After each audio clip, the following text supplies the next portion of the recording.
सुनो, शैतान इंसान के किस हिस्से में अंडे देता है? मौला अली इब्ने अबी तालिब का इस पर एक खुतबा है कि शैतान तो है ही शैतान, लेकिन शैतान नुमा लोग कैसे होते हैं, ये कैसे शैतानी जाल बिछाते हैं, बकायदा शैतानी प्रोपोगंडा भी करते हैं।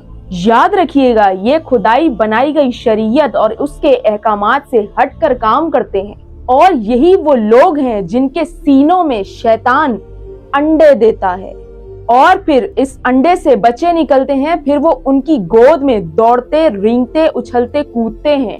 फिर ऐसे लोगों के हाथ गुनाहों से भरे होते हैं, उनकी जुबान मुसलसल झूठ बोलती है, वो अमानतदार नहीं होते, खयानत इनका हथियार होता है। दूसरों के हक पर डाका डालना अपना हक समझते हैं और बुराई में सबसे आगे होते हैं।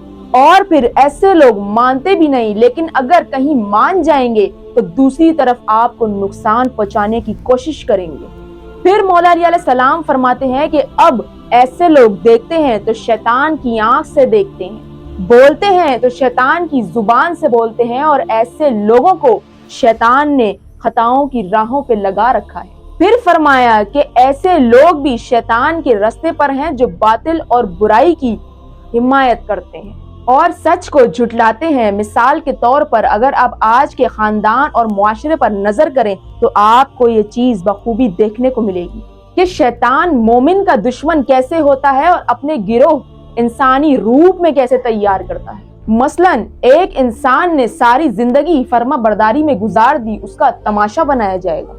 अब फर्मा बरदारी के उसने अल्लाह के अहकाम को अपने ऊपर लागू किया, लेकिन शैतान ने उससे दुश्मनी की। फिर मिलकर उस मोमिन और मोमिना की हक तलफी की जाएगी, यानी दूसरों की बुराइयों का बोझ भी उसके कंधे पर लादा जाएगा, धोखा उसे दिया जाएगा और फिर मिलकर उसे ही धोखेबाज कहा जाएगा।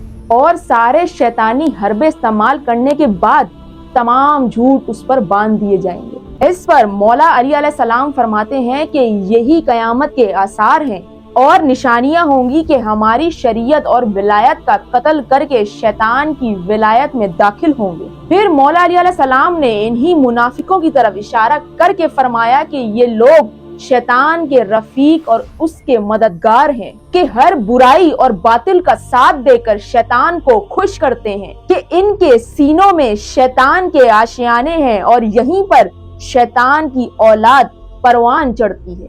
फिर इसी खुतबे में रसूलुल्लाह सल्लल्लाहु अलैहि वसल्लम फरमाते हैं कि शैतान की औलाद